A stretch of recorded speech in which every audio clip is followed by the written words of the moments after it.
Hello बच्चे लोग, आज हम लोग पढ़ने वाले हैं ख्याति। ये रहा अध्याय 2, ख्याति।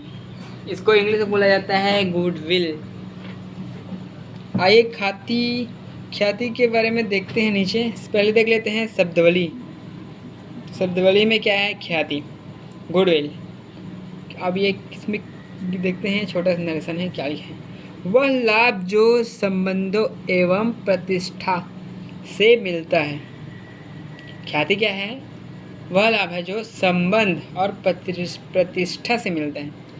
संबंध मतलब जो इसमें पर्सनल रिलेशनशिप नहीं, इसमें संबंध से ऐसा ये है कि जो एक व्यापारी का दूसरे व्यापारी या फिर एक व्यापारी का दूसरे उपभोक्ता से जो संबंध होता है उसकी बात हो रही है। प्रतिष्ठा मतलब प्रसिद्धि, जो उसकी प्रसिद्धि है, जो प्रसिद्ध है, कितना आगे है, वो सब। इसके बाद नेक्स्ट पॉइंट, औसत लाभ, एवरेज प्रॉफिट। इंग्लिश में बोलते हैं एवरेज प्रॉफिट। ये क्या होता है? देखिए, यह गत वर्षों के लाभों का औसत है। औसत लाभ क्या है? गत वर्षों का लाभ। गत वर्ष मतलब जो जितना पिछले वर्ष, जो अभी शुरू से लेकर जो वर्ष, एक वर्ष का पूरा या उससे पहले वर्ष का भी हो सकता है, उसे गत वर्ष कहते हैं। गत वर्षों का जो लाभ है उसका औसत होता है औसत लाभ। जो गत वर्षों में कमाया गया जो लाभ है उसका औसत लाभ होता है। उसके बाद तीसरा, अधिलाभ। इसको बोलते हैं सुपर प्रॉफिट।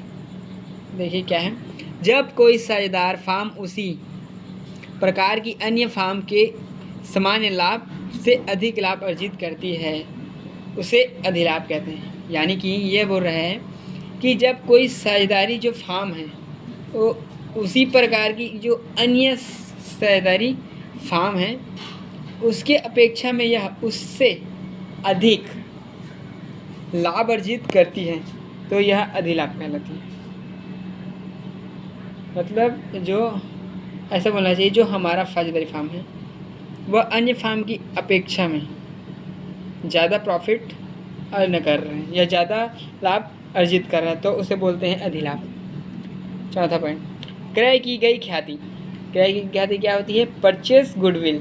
परचेस गुडविल यानी कि देखिए, ऐसे ख्याति जिसे क्रय करने के लिए फार्म मूल्य चुकाती है। मतलब कि क्रय की गई ख्याति मतलब परचेस गुडविल, उसको बोलते हैं जिसमें क्या होता है कि कोई फार्म है, ठीक है, उदाहरण से बता रहा हूँ, कोई उदाहरण ले लीजिए कि एक फार्म है, साझेदारी फार्म, जो अपने फार्म को बेचना चाहती है और उसकी जो गुडविल है वो भी है। अब फार्म की कीमत मान के चल लीजिए 10 लाख रुपए है और उसकी जो गुडविल है, जो ख्याति है, जो इतने सालों के बाद जो अर्जित की है, प्रतिष्ठा है, संबंधों से प्राप्त जो अर्जित ख्याति है उसके पास, वह उसका 2 लाख रुपए एक्स्ट्रा लेने वाली है और ले भी रही है। तो जो 15 लाख है वो 17 लाख हो गया। और 17 लाख रुपए का वह कोई भी, मैं उसको ख़रीदना चाहूँगा तो मुझे 17 लाख चुका कर उस फार्म को ख़रीदना होगा, क्योंकि 2 लाख की उसकी ख्याति है और 15 लाख फार्म की मूल्य।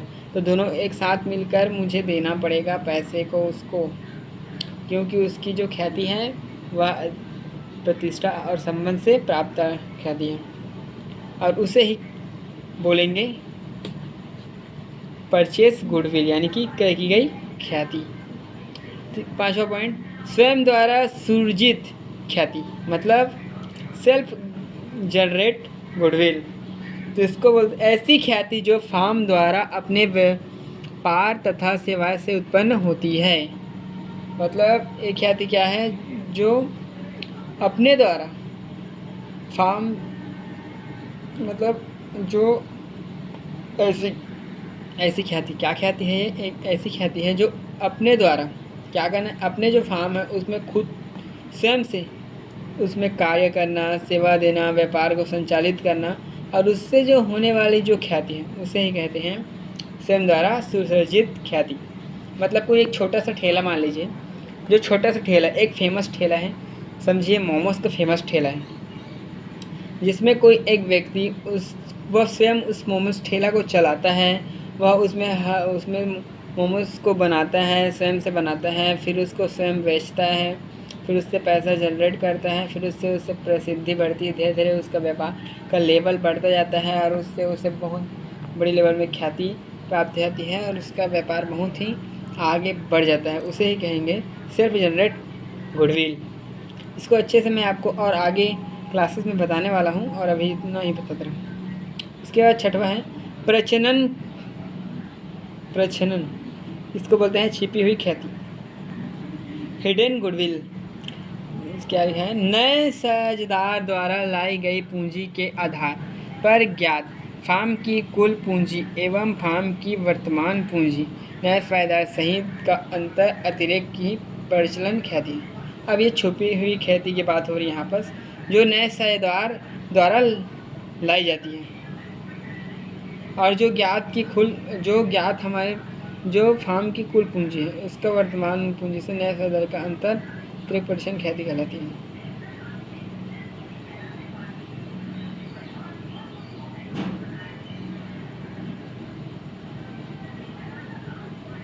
अतिरिक्त, ठीक है। उसके बाद सातवां है प्रीमियम।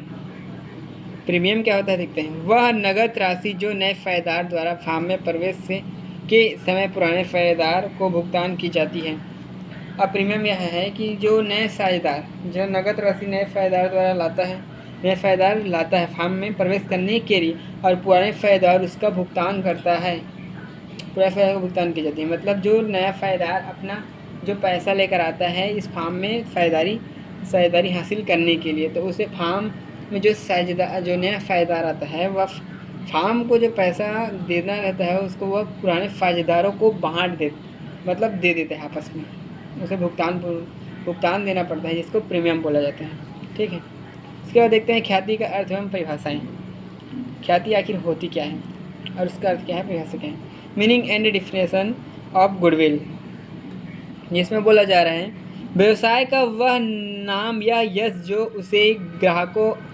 उसे ग्राहकों एवं अन्य संबंधित पक्षों द्वारा अच्छे संबंध व प्रभावपूर्ण कार्यशैली के कारण प्राप्त होती है, ख्याति कहलाती है। इसका यह बोला जा रहा है कि व्यवसाय का वह नाम या यश जो उसके ग्राहक एवं अन्य संबंधी पक्षों द्वारा अच्छे संबंध व प्रभावपूर्ण कौशली के कारण प्राप्त होती है, ख्याति कहलाती है। मतलब ये बोल रहा है ख्याति किस चीज़ से प्राप्त होती है, तो ख्याति नाम और यश और ग्राहकों से जो संबंधित पक्ष हैं अच्छे संबंध प्रभावपूर्ण कौशली के आधार पर प्राप्त होती हैं।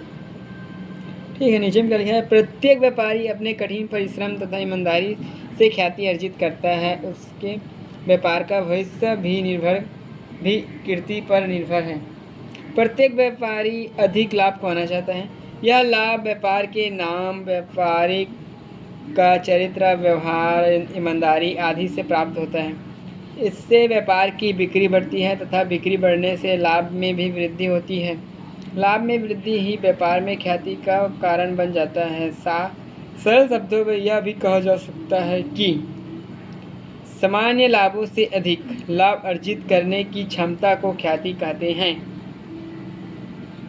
मतलब ख्याति क्या है, ख्याति तो इसको सरल शब्द में ये बोलना चाहिए कि ख्याति व्यापार से प्राप्त होने वाली एक संपत्ति है। और ख्याति को कैसे प्राप्त किया जाए, तो ख्याति को प्राप्त करने के लिए जो व्यापारी है उसका क्या होना चाहिए, चरित्र अच्छा होना चाहिए, उसका व्यवहार अच्छा होना चाहिए, उसमें ईमानदारी का गुण होना चाहिए। उससे क्या होता है, उसके व्यापार में वृद्धि होगी, उसके मतलब बिक्री में वृद्धि होगी और उसका लाभ में भी वृद्धि होगी और जिससे उसका ख्याति में भी वृद्धि होने लगेगी। आगे देखते हैं